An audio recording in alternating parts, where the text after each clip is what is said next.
I'm Janet Tarantino, the author of Dying to See, Revelations about God, Jesus, Our Pathways in the Nature of the Soul. And I'd like to welcome you today to my YouTube channel called Exploring Everything Spiritual. Please click the like button below and feel free to share any of my videos on my YouTube channel. And don't forget to subscribe below to see future amazing videos about everything spiritual. Our guest today is Dr. Yvonne Kason, who graciously returned to talk about what we didn't have time to cover during our last conversation. For those who haven't heard about her, let me tell you a bit about her. Dr. Kason has 5 published books. Her most recent book is Touched by the Light, Exploring Spiritually Transformative Experiences. She is internationally recognized as an expert on NDEs and STEs and has had 40 years of counseling experience with STE Experiencers. She too is an experiencer, as she has had 5 near-death experiences, 2 in her childhood, 3 in her adult life, as well as other multiple spiritual transformative experiences too. Dr. Kason is the past president of IANDS and is the person who first coined the phrase spiritually transformative experiences and the acronym STE in 1994. Welcome back, Dr. Kason. I'm so excited to have you back today so we can hear the rest of your story. And you left out in your wonderful introduction what I'm currently doing. I'm the president and co-founder of Spiritual Awakenings International. Well, I'm glad you mentioned that. So that's what I'm currently doing. So anyone who's interested, you can go to the website, spiritualawakeningsinternational.org, and learn more. But that's what I'm doing currently. I am the current president. Right. They won't forget now. You mentioned everything I did in the past, but hey, what am I doing right now? Anyway, thanks for having me back, Janet. You back. Well, let's get started and hear about the other experiences that you've had. Right. So just for those people who are tuning in for the first time, I'm going to mention that on the last interview, I managed to talk about 3 of my near-death experiences. The one I had at age 5 when I was almost hit by a train. One I had in 1979 when I was in a medevac plane crash and almost drowned and almost froze to death and had an out-of-body white light experience, which we now know is a near-death experience, but back then I had no idea what it was.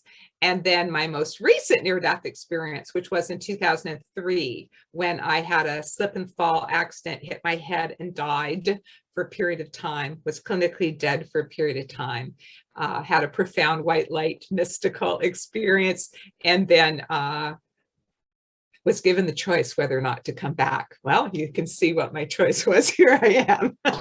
So if you want to hear those, you need to listen to the other part of our interview. So the experiences that we didn't have time to share last time, Janet, I wanted to tell you about my other childhood near-death experience. And my childhood near-death experiences are different from my adult ones, because as a child, when they happened to me, both the one at age 5, which I talked about last time, and the one I'm going to talk about now that happened when I was 11, as a child, I had no idea that this was paranormal, because as a child, it's just what happened to you. I didn't have any sort of barometer or measuring stick of, does this happen to other people or not? Is it normal or so-called paranormal? So I never labeled it as anything special or different from what everybody else is experiencing. And it really was only a few years ago, believe it or not, even though I've been counseling and researching near-death experiences and other spiritually transformative experiences for over 40 years, it never dawned on me that these 2 childhood experiences were near-death experiences, because I'd never sort of categorized them as paranormal. But I remember when I was preparing for a presentation a few years back, and I was writing my most recent book, Touched by the Light, I it just kept poking in my head, the memory of these two childhood experiences. And I thought, okay, Lord, why are you poking me in the head always with these memories of these two childhood experiences? And it wouldn't go away. So I went, okay, all right, let's look at it with NDE criteria. And if I look at how many NDE criteria these experiences have, would they qualify as a near-death experience? And I was, believe it or not, shocked. I thought, oh my goodness, like, why did the two neurons never connect for all these years? I never realized they were near-death experiences because they had enough criteria to qualify as near-death experiences. So it's only recently that I even realized I had two near-death experiences as a child. So people hear some of my earlier talks or read some of my earlier books. I used to say my first near-death experience happened in 1979 because that one was, I was an adult already, and I was in the plane crash and I went out of body and into the light. So I knew something extraordinary had happened to me. I didn't know the name for it, but I knew it was out of the ordinary. But as a child, I didn't have that measuring stick. So anyway, let me tell you now what happened to me when I was 11 years old that I now realize was another near-death experience as a child, but I didn't realize till a few years ago. So I had just turned 11 and I was still a child, like puberty was still a year or two off. And I was in a very bad car accident with my family. Several of my family members, including my mother and father, were seriously injured in this car accident. And I'd been in the back seat, and I was thrown. It was a station wagon, what we used to have before SUVs. And this was before the days of seat belts. And when we had the car accident, I was thrown out of the back seat into the back part of the station wagon where we had suitcases because we were traveling. And the car had gone off the road into a deep embankment and had spun over a few times. So the car had ended up being crushed, and I ended up being sort of pancaked in the back part with the suitcases. And somehow I sustained a head injury when I was 11 years old, back there with the luggage, and I was unconscious. And I was unconscious from my head injury in this car accident for 3 days. But I always remembered, ever since the accident, I've always remembered floating above the accident, like that somehow I was like floating above the accident and I was looking down and I could see my dad. My dad had been pulled out of the car and he was at the side of the road and he had like all blood, all cuts all over him. He really looked terrible. And I could hear him saying, he was saying, my daughter, because he was looking around and he realized they hadn't found me yet. Because in the crutched up car and then with the suitcases in the back, and I was little, right? I was in between the suitcases. And I sometimes wonder if maybe, that bond of love between people, between a father and a daughter, is why my soul hovered above him at that moment and absolutely heard him say that. And he confirmed later on that, yes, that's what he was doing, that he had noticed they hadn't found me. And even though he was gravely injured, he was going, my daughter, my daughter.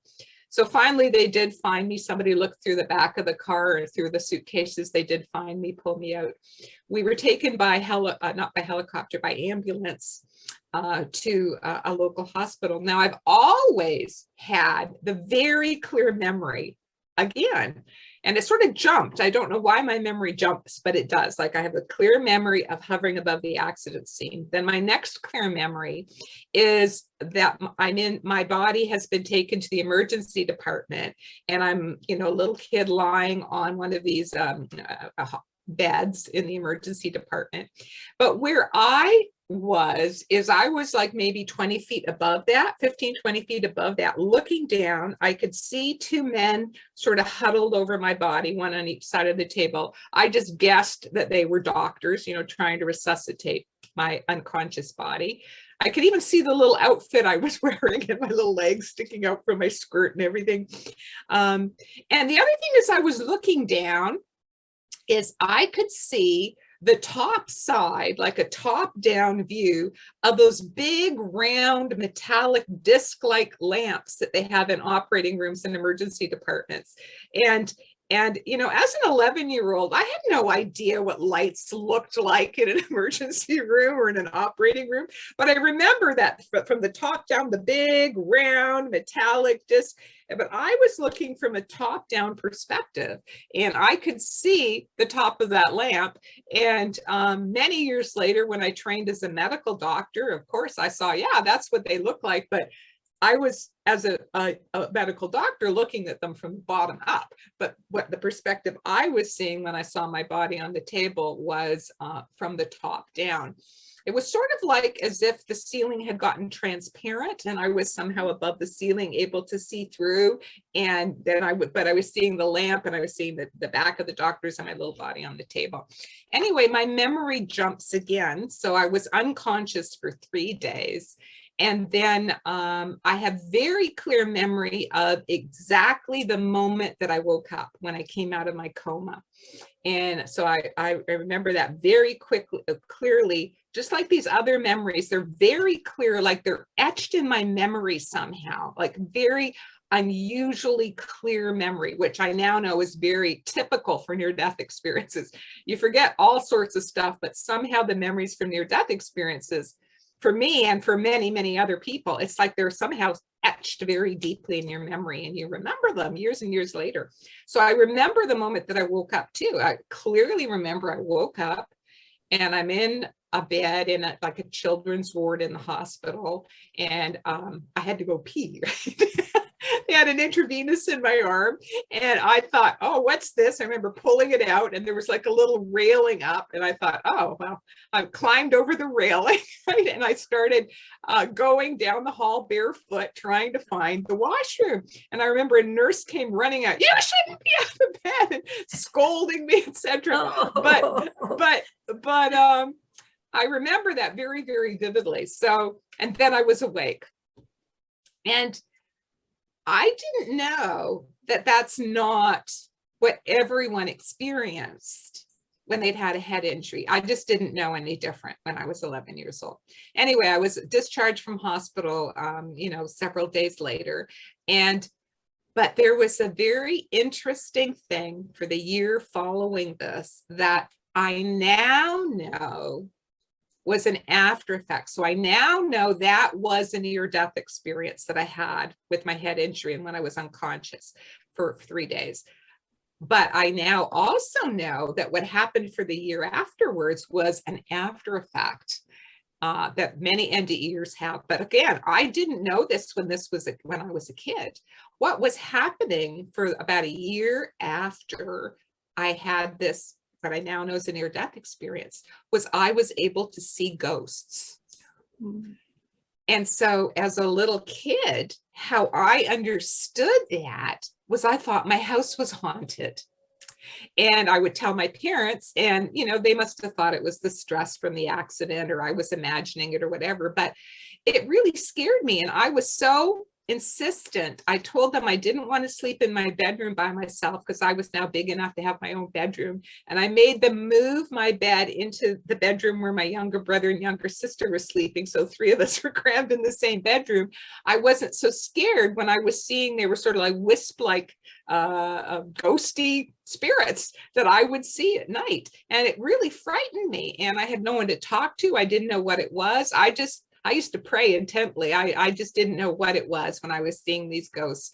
But fortunately, about a year after that near-death experience, I stopped being able to see ghosts. So I was very relieved. So now, all these years later, I go, oh my goodness.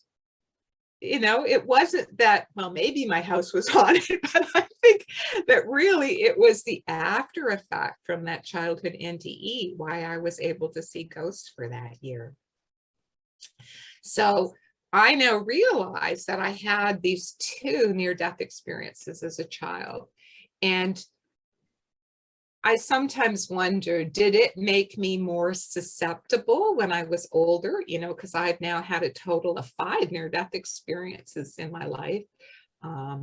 Did having 2 near-death experiences in the child sort of make my consciousness more open to having more near-death experiences as an adult? I mean, we don't know. I think maybe it did, that there's a possibility that it did. But anyway, that was my personal experience. I now realize I had 2 near-death experiences as a child, but never labeled it as paranormal. Just it was what had happened to me. So then I had the big NDE. I think I mentioned last time I had what's called a Kundalini awakening in 1976 when I was meditating, which I think is all connected, that as our consciousness opening up as part of our spiritual awakening, we start having different kinds of spiritually transformative experiences. So I started out with out of body when I was 5, and then when I was 11, I was out of body. And then I had after effects where I was seeing ghosts. So that would be clairvoyance or mediumship. And then, so then I had a Kundalini awakening in 1976. So that's yet another type of STE. And with that Kundalini awakening, I had like a mystical experience, a very beautiful experience of love.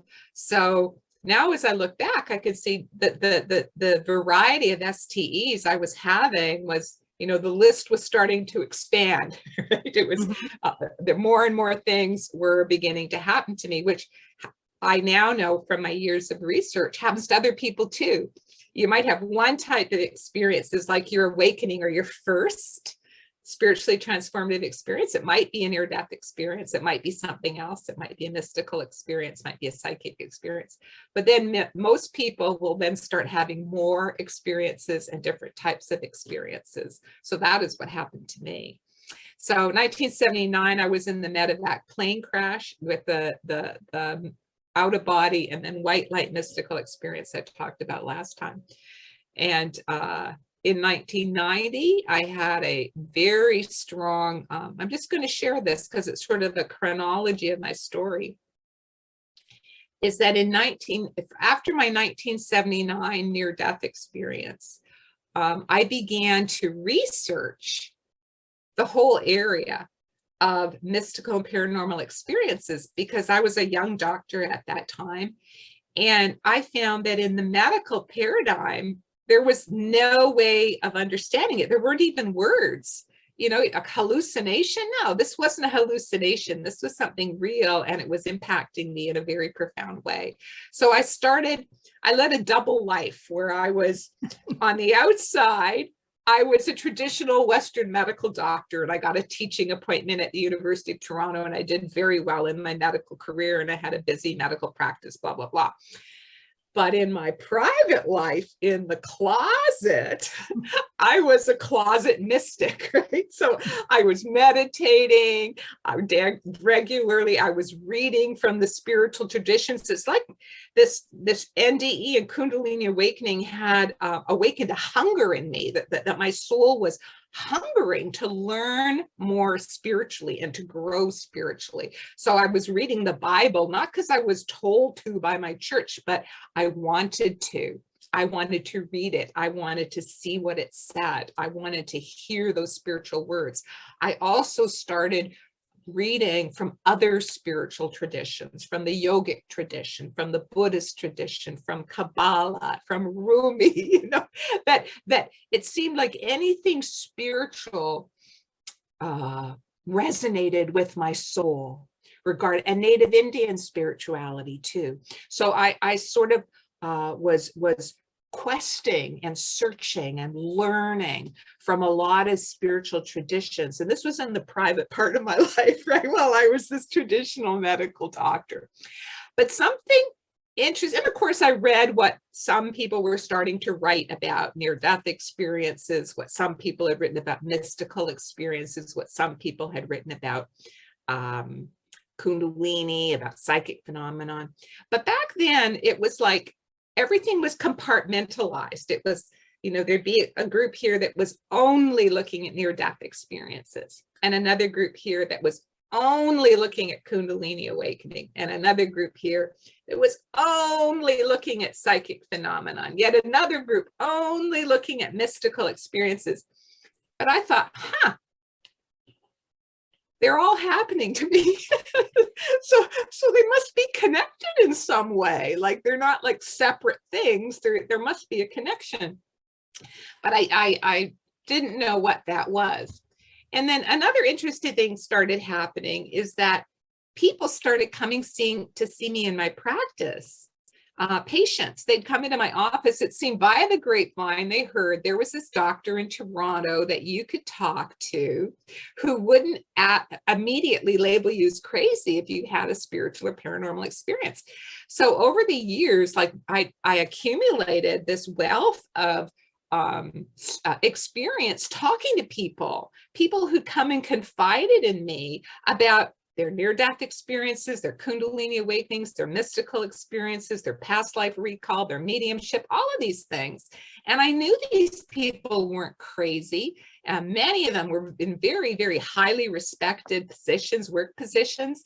And I knew that they were mentally sound. And I was also horrified at how they'd been treated and how they'd been mislabeled, that they had been, they told me horror stories, basically horror stories of being told they're crazy, they're imagining it, some of them being put in the psychiatric hospital, electroshock treatment, medication, all that sort of stuff. Some of them being told by their churches that it was work of the devil, that their near-death experience was work of the devil. I mean, I was really horrified by that.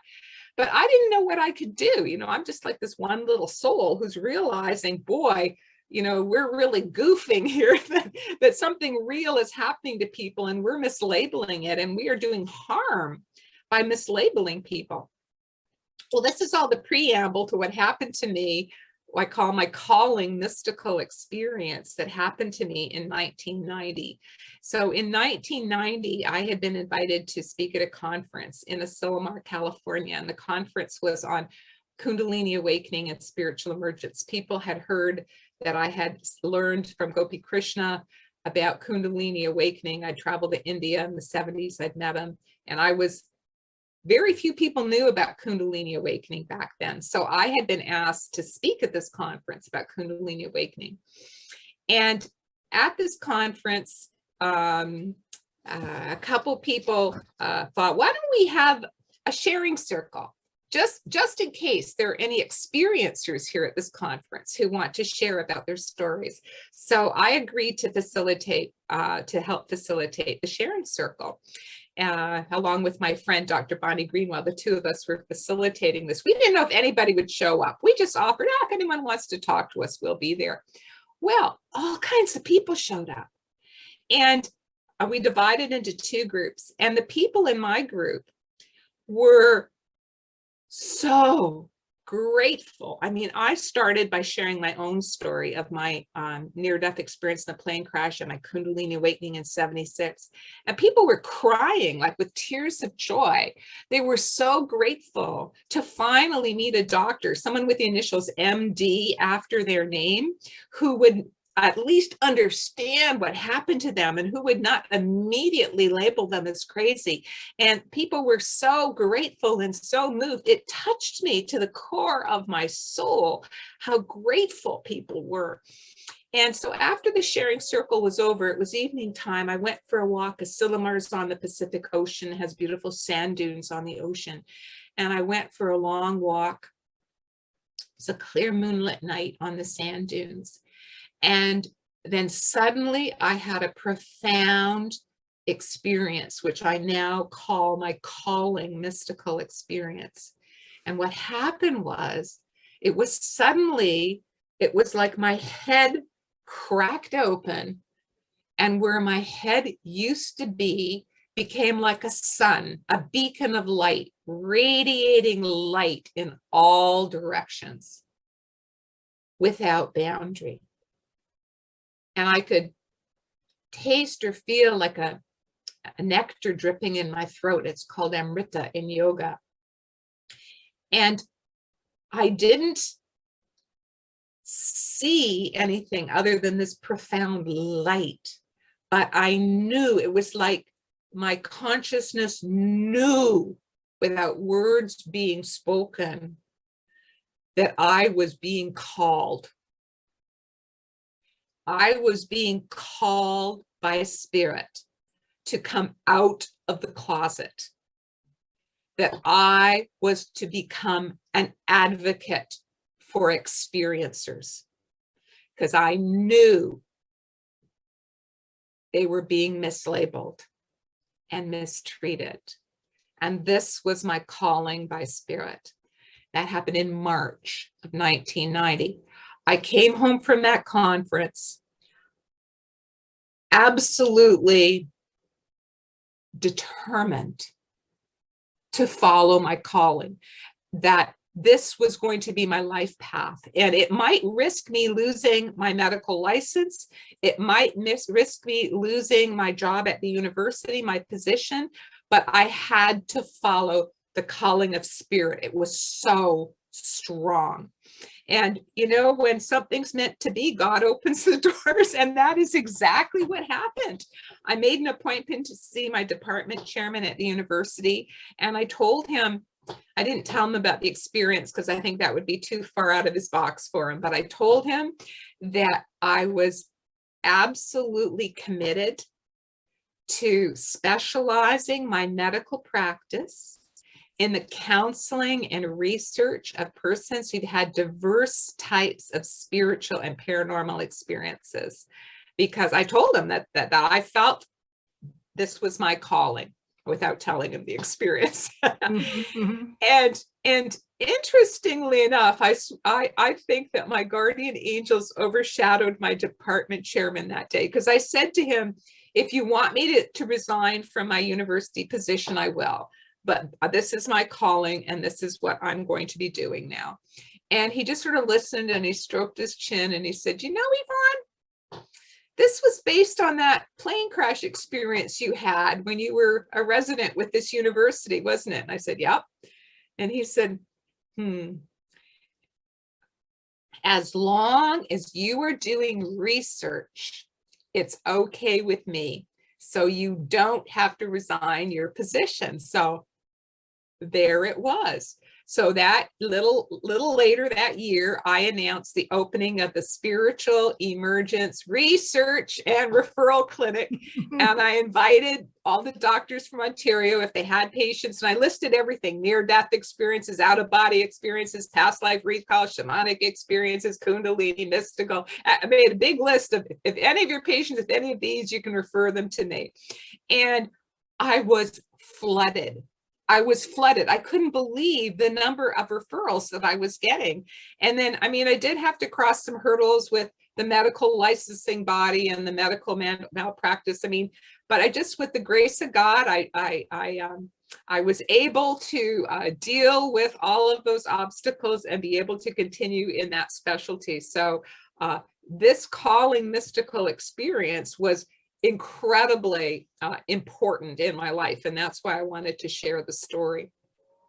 So at that point in my life, I thought I'd had one near-death experience, which was in the plane crash. And then I'd had my calling mystical experience, and I'd had my Kundalini awakening. So I thought, okay, that's enough for one lifetime. You know, I've got my calling, I'll do my work. And I started writing books. I wrote my first book on STEs. I coined that phrase, Spiritually Transformative Experiences, back in 93, 94. I published it in my book in 94 as an umbrella term for all of these types of spiritual awakening experiences, to include all of them, to include everybody.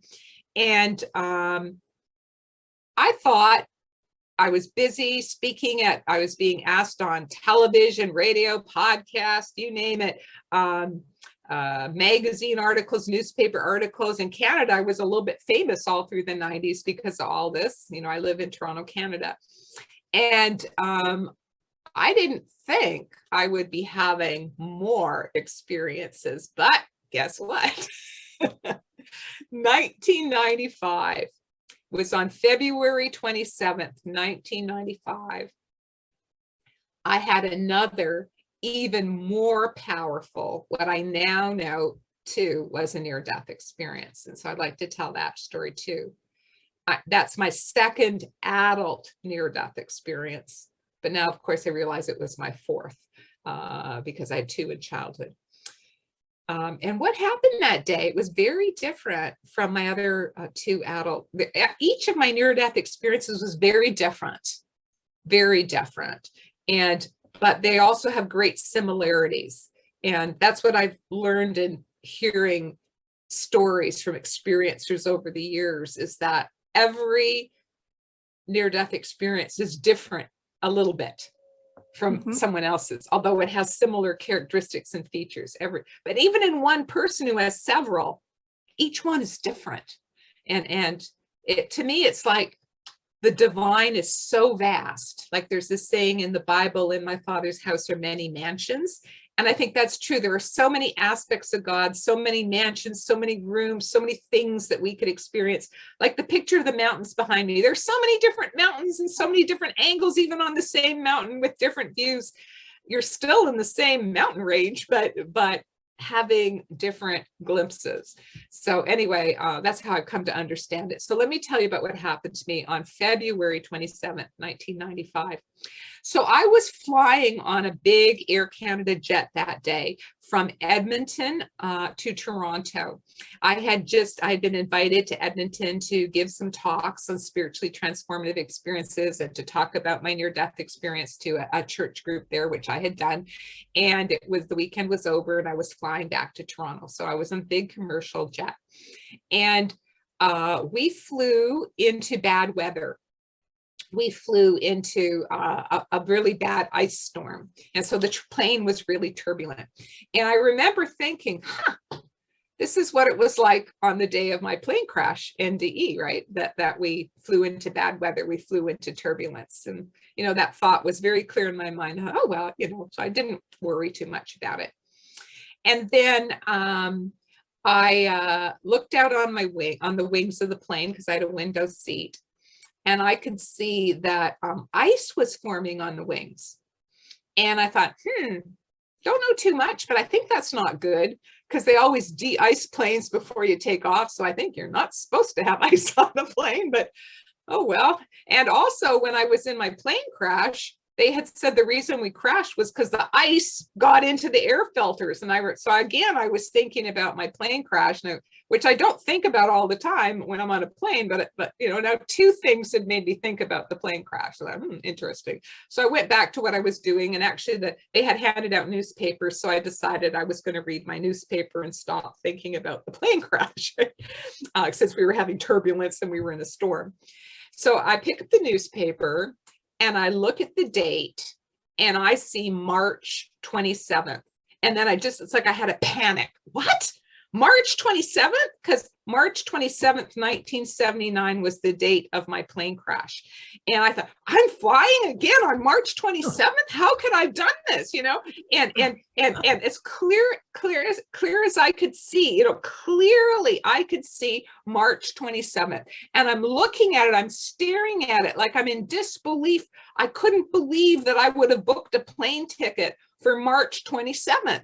And then suddenly, as I'm staring at it, it's like the image started swirling and the letters started changing. And then it changed to read what the correct date was, which was February 27th. And, now looking back, I'm realizing these were all like maybe hints from spirit that something was going to happen this day, but it certainly caught my attention,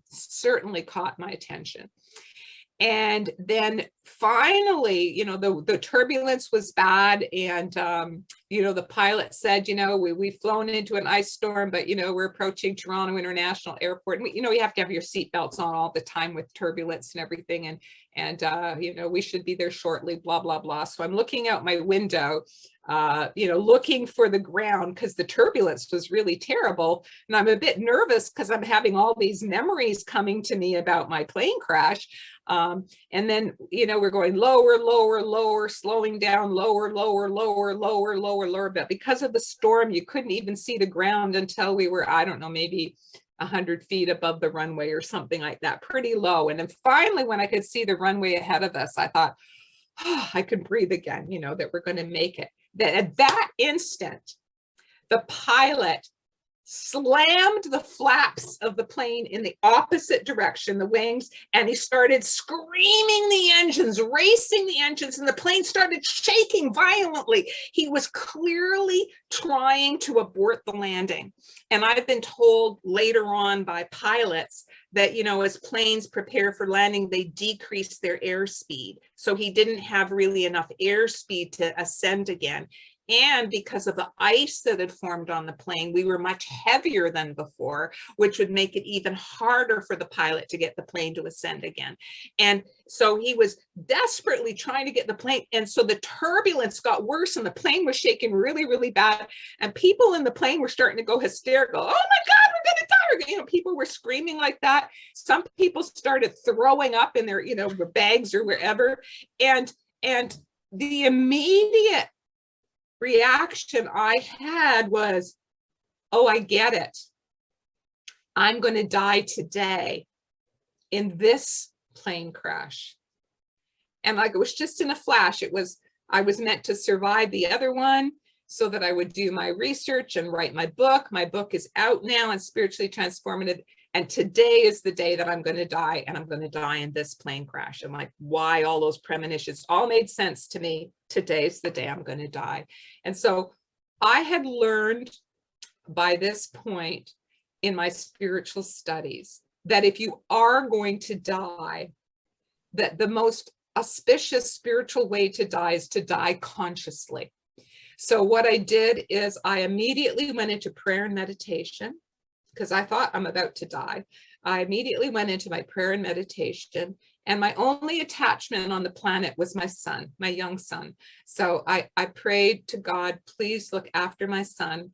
And I totally let go. I totally surrendered to death. And what happened is my near-death experience started immediately. All of a sudden, I found myself out of body, and I was in this vast, dark, expanse of space, and I was traveling upwards very rapidly. The difference this time was I was swimming with the current, you know, that I knew where I wanted to go. I was like with my mind pushing myself, like, so I was being pulled up, but I was also mentally pushing myself up. I knew exactly where I wanted to go. I wanted to go to the light, you know, that I was going to the light. And as I was going up, all of a sudden I popped into a life review. And what happened to me is for me, it was like when you're skipping a stone across the water and how it jumps across the surface. I was jumping through time.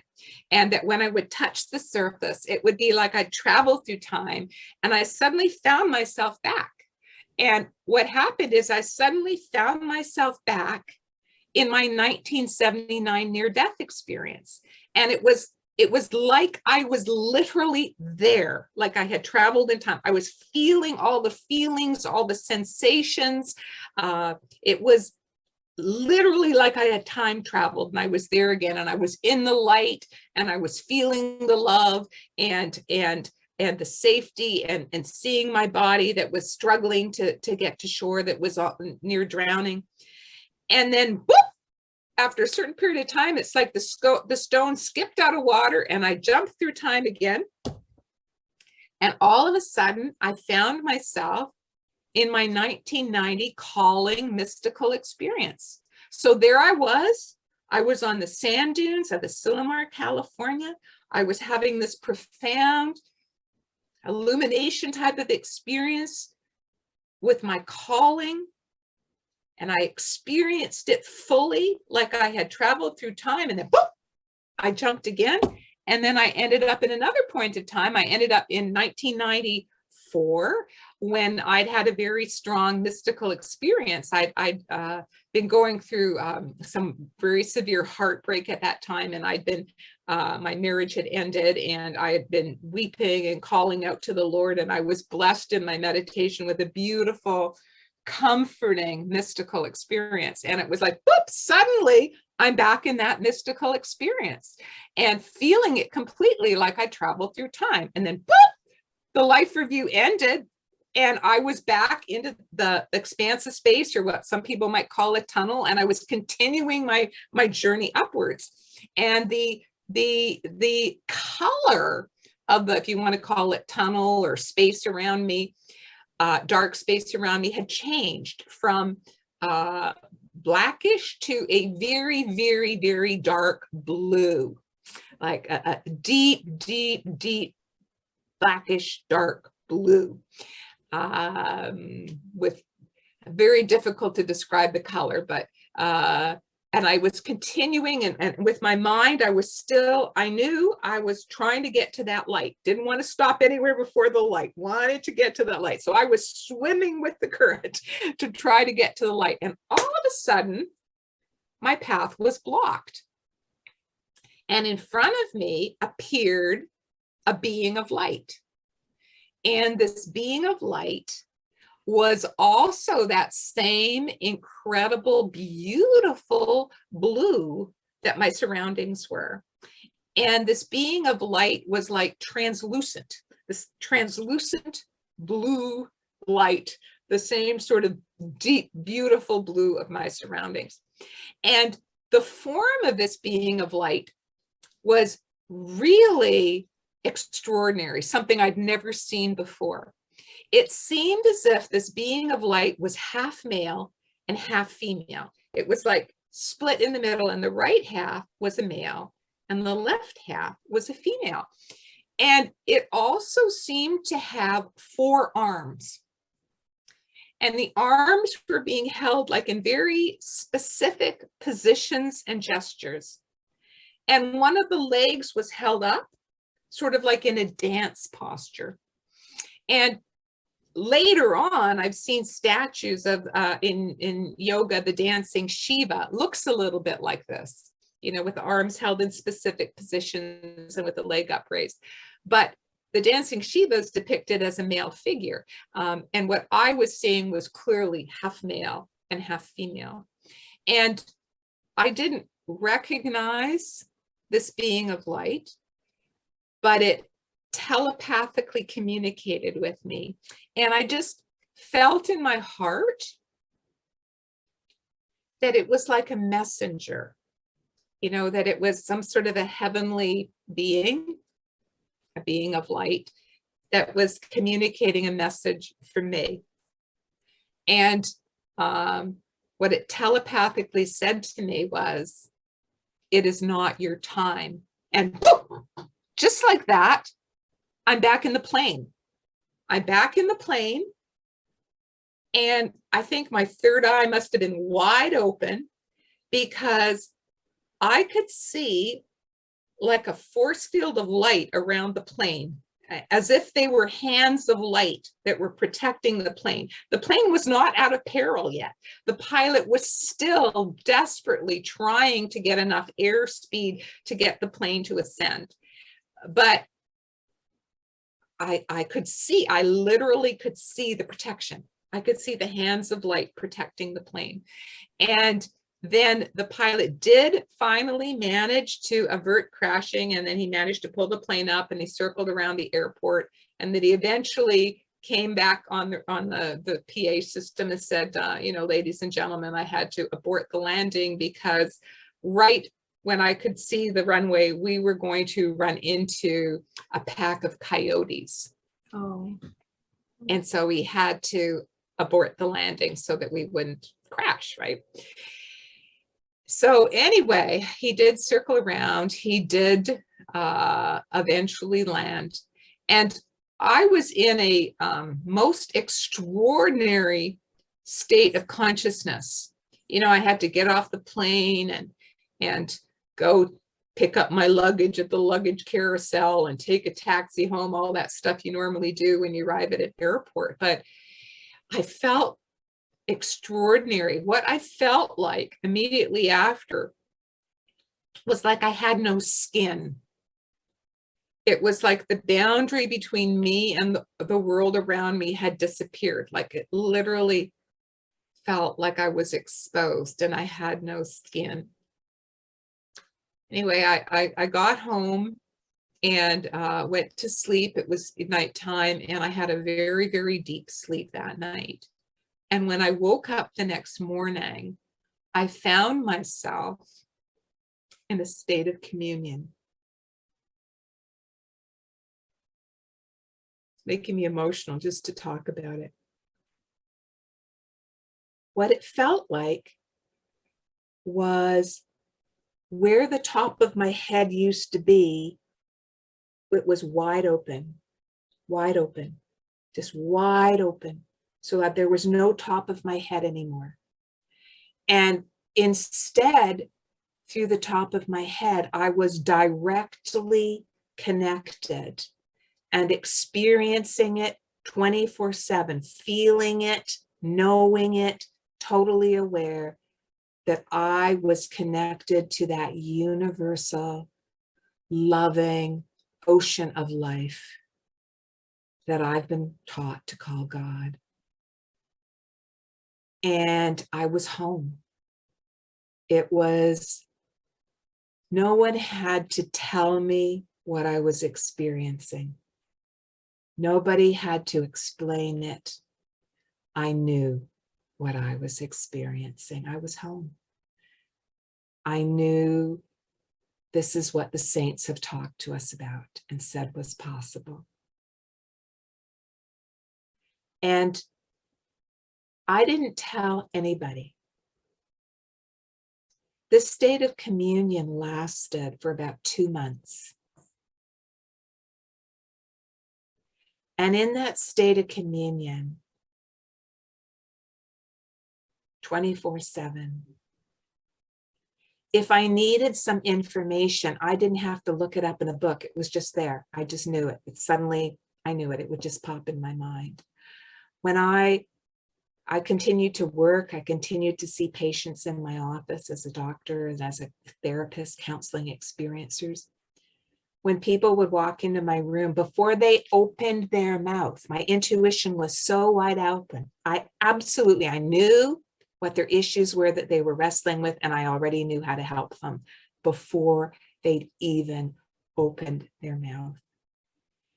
And you know, it might sound a bit grandiose to say that I was in a state of God communion for 2 months, but the experience itself is not grandiose at all. The experience itself was quite the opposite. It was incredibly humbling. Because in that state of communion, I was completely aware within my whole being that every sentient being is equally connected to that divine loving source as I was. It's like a million legs on a millipede. We're all equally connected to that source. And I was just one of those million legs. The difference was that the veil that had been blinding my awareness to the fact that I was already connected to that source had been removed. And I was living, knowing, breathing 24/7 that I was connected. And that the rest of the sentient beings who were not living in that state of communion, they were just as connected, just as loved, but they had this veil that was like blocking their ability to know and experience the fact that they are totally connected. So it was not a grandiose type of experience. It was a humbling experience and a knowing of how we are all equally loved, and we're all equally special, and we're all equally connected. But for whatever reason in the divine plan, that veil had been removed in my consciousness so that I was now totally aware 24/7. With time, what started happening is my consciousness started contracting, and I would have to meditate. I would have to put my attention there in my third eye center, and then it would be like I would pop back into that full state of communion again. And then gradually with time, it would become more and more difficult for me to get back into that state of communion. I now call it my karma caught up with me. and then finally, at the end of 2 months, I was not able to get back into that state of communion through my personal effort. And I've been striving to reach that state of communion ever since. Now, this experience impacted me tremendously, tremendously. And I now call that incredible gift of grace, that 2 months of communion, as a quotes after effect of my near-death experience, but that almost minimizes just how profound and how life-changing it was. I mean, it really showed me that what all the mystics of all the great traditions have told us is true. You know, that we are connected, and that it is possible for ordinary human beings like little old me to have that state of communion. It is possible for everyone, not just for the great saints and mystics of the past. And it changed my values a lot, because I now knew from my own personal experience that the only thing that would really give me that complete happiness that we all seek is to be in that state of communion again. Mm-hmm. So it's like my life goals shifted from a outward worldly goal of, spreading awareness and counseling experiencers. I mean, I still did that after this communion, but what became more important to me was my inner life. What was more important to me was to try to purify whatever, karmic residues, ego issues, whatever needs to be cleansed and healed in me, so that I can deepen spiritually and once again experience that profound, profound state of communion. So that was my experience in 1995. And my spiritual life became my priority after that, spiritual deepening. Yes, I still served. Yes, I still taught. But it was like I had a hunger in my soul. I knew it was possible. I spoke with a few spiritual teachers afterwards just to get their feedback on what had happened to me. And basically the feedback I got was pretty well the same, which was, Spirit gave you a taste of what is possible, but now you're going to have to work for it. And that just resonated with my soul. So work for it I did, deeply embracing my meditation practice, my prayer practice, trying to live my life the best I could. I mean, no one's perfect, but the best I could according to spiritual laws. When I identified within myself things that were, stirring up my ego, my desires, my whatever, anger, resentment, I realized my work was not to change other people out there. My work was to change me. My work was to heal those things in me. My work was to be able to rise above that ego level and get into the level of unconditional love in spirit. And that's a journey because life happens, people make you mad, they betray you, things happen, you get stabbed in the back, you get disappointed. I mean, this is just the nature of life, right? But what I now realized is when I got all stirred up like that, this is pulling me away from God. This is pulling me into my ego. This is pulling me into my lower chakras. So yes, I had to deal, on a grounded, practical way with setting healthy boundaries in the world and making decisions, etc.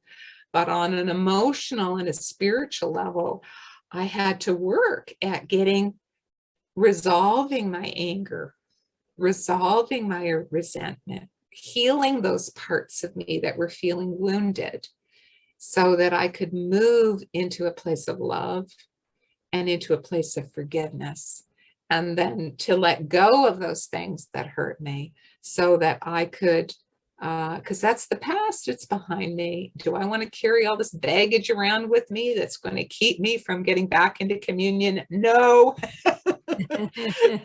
So absolutely not. So I really, really embraced my inner work, but then always anchoring it in spirit. That honoring whatever parts need to be wounded or boundaries that needed to be set, whatever psychological work, but then anchoring it with spirit. Lord, help me heal this within me. Help me to be your purified instrument. Thy will be done. So that has been my spiritual work ever since. And that, I think, set me up for my final near-death experience that I shared last time. Because I'm not sure if I mentioned, and I'll say it now, that particular day, which was November the 8th, 2003, which is the day I died from a traumatic brain injury, I had been meditating prior to my slip and fall accident. I'd been meditating at the foot of Niagara Falls, which is one of my favorite places to meditate because I find the roar of the falls reminds me of the Om vibration that you can hear inwardly. And it helps me to go very deep, very quickly when I meditate there and hear that Om. It just helps me to go deep very quickly.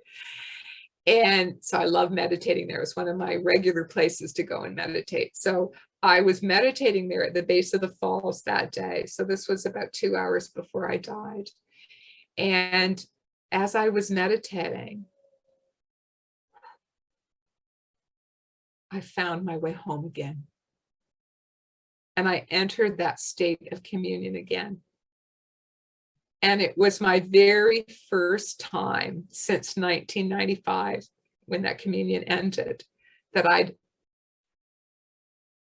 found my way home again. And that's literally how it felt. It's like, oh, I found my way home again.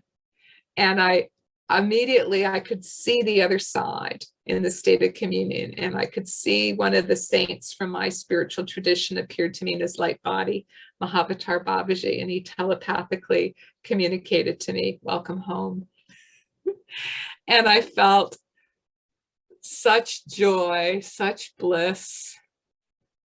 I had no idea how long the state of communion would last, because before it had lasted 2 months and then it went away. But I knew, and I felt so reassured and buffeted and comforted, because I knew if I found my way back home once, if it goes away, I'll find my way back home again. I will be able to find my way back home again. It's possible, because it was the first time, and only time I found my way back home. And little did I realize that I was going to die 2 hours later. So when I had my slip and fall, I stayed in that state of communion, completely open to the other side. It was incredible, beautiful state of grace. And then I had my slip and fall accident 2 hours later. And I died. And, as I said last time, I was whisked out of my body and went through the dark expanse of space. And then I was welcomed into the light by two beings of light, Mahavatar Babaji and Paramahansa Yogananda. So I'm not going to retell the story, which I told last time. But I just wanted to share with you, because as I reflect on that communion that I had for 2 hours before I died that day, is I now wonder, I mean, theory A is it was my time to find my way back home again. And so they were just giving me a brief time to enjoy that before I died. But B, alternative possible explanation, which I don't know. I mean, only God knows for sure. But I wonder if it was my deathbed experience. You know how many people shortly before they die, they have these experiences where it seems like the veil is gone and they're able to speak to spirits on the other side. And that if we witness this happening to somebody, we know, okay, this means they're going to pass soon, right? So I also wonder, because hello, the veils were parted. I was speaking with the spirit on the other side. Was this my deathbed experience preparing me for when I was going to die? You know, because I was totally open and ready to go. Mm-hmm. and so, yeah, so those were the experiences that I wanted to share with you today, Janet, that we never had a chance to talk about in our last interview. No, I'm so glad that you came back. Now, I'm sure the audience is wondering, can they do this too? My answer would be yes. Yes. Mm-hmm. You know, after I had my head injury, I was dead, and then I was given the choice whether or not to come back. I came back, but I came back with a serious traumatic brain injury. I talked about this last time, and I had lost my ability to meditate. So I had to work really, really hard. Took me years to regain my ability to meditate. And I learned something very powerful during that time that I was disabled, is that, you know, much was taken from me during my time of disability. Very much was taken. From an ego perspective, people think everything was taken. You know, I couldn't do my career. I couldn't use the computer. I couldn't public speak. I couldn't write books. I couldn't work as a doctor. Couldn't even volunteer in my son's school. But what became clear to me is that nothing can take away my love of God. Nothing can take away my capacity to love others. And that became like a life ring to me through my really, really difficult times.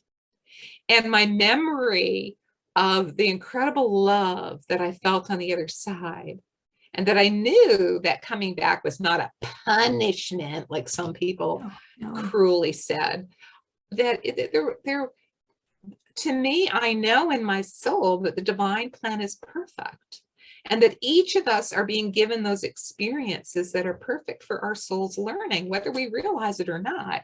And there's always a good side in it. And I'm sharing that with people because my spiritual journey was not interrupted or set back because I became disabled. It just changed shape. You know, before I was able to meditate for really long periods and go very, very deep in my meditation, but I had to change shape. And what I could do is I could love. I could love God. I could love other people. I could pray for other people. So that is what I did. And that is what anybody can do. Mm-hmm. And, you know, you don't have to be an expert meditator, danced in yoga to do that. Anybody can love. Anybody can love. And even if you have medical problems, disabilities, you're old, you're young, everybody can love. And so what I've discovered in my many, many years of spiritual seeking, that there are two keys to deepening spiritually and speeding up your spiritual awakening. And anybody can do these. And number one is opening your heart to love. Striving to be a more loving, and I'm not saying ungrounded or doormat, because that's not being loving to yourself. Mm-hmm. You know, that you have to love yourself as well as others. Setting healthy boundaries is part of that. But loving God, loving the God in everyone, striving to be a loving instrument of the light on the planet is part one. But part two is meditation. So if people really want to have these experiences, want to deepen spiritually, want to go the fast track, the fast track is combining love with meditation. So meditate, learn how to meditate. Start with the beginning. If you can only do short meditations, begin with short meditations and learn to do longer meditations where you can access that stillness within. And then with practice, you can hold that stillness within for longer and longer periods in your meditation using various techniques. And it is in that stillness where your consciousness begins to expand. And it's in that stillness where you begin to have your own direct glimpses of the higher power. You don't have to be in a near-death experience. You can do it with your meditation. And, you know, you might first have experiences of great peace, and that is an aspect of God. You might then start having experiences of bliss and joy come upon you. You may have experiences of love come upon you. You may start to have visions, you know, beautiful divine visions. So all of these things can begin to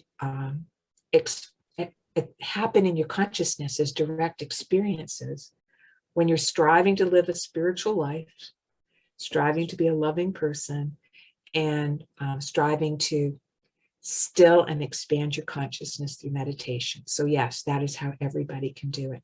By the way, I talk about all of this in my book, Touched by the Light, in case anyone wants to know more. Touched by the Light. And also on my website, spiritualawakeningsinternational.org, I have a whole page on the website called Finding Our Way Home that talks about all of this as well. Oh, great. Fantastic. Dr. Kason, I'm filled with gratitude that you and your generosity for sharing your amazing experiences and accounts with us. So these are all fascinating and show that indeed our consciousness does live on after our body dies. And for those who don't already know, she just mentioned her spiritualawakeninginternational.org website, and I will post that under the video in the description area so that you would have an easy way to find it. And so as we head out for the day, I ask that you keep your heart and awareness open to the spiritual experiences that you may have. And always remember the message I was given to bring back for everyone when I had my third NDE, and that message correlates with what you said. Love is the only thing that matters, and that's how we should live our lives. So thank you for being here today, and don't forget to subscribe below. And goodbye, everybody. We'll see you next time. Thank you. Bye, everyone.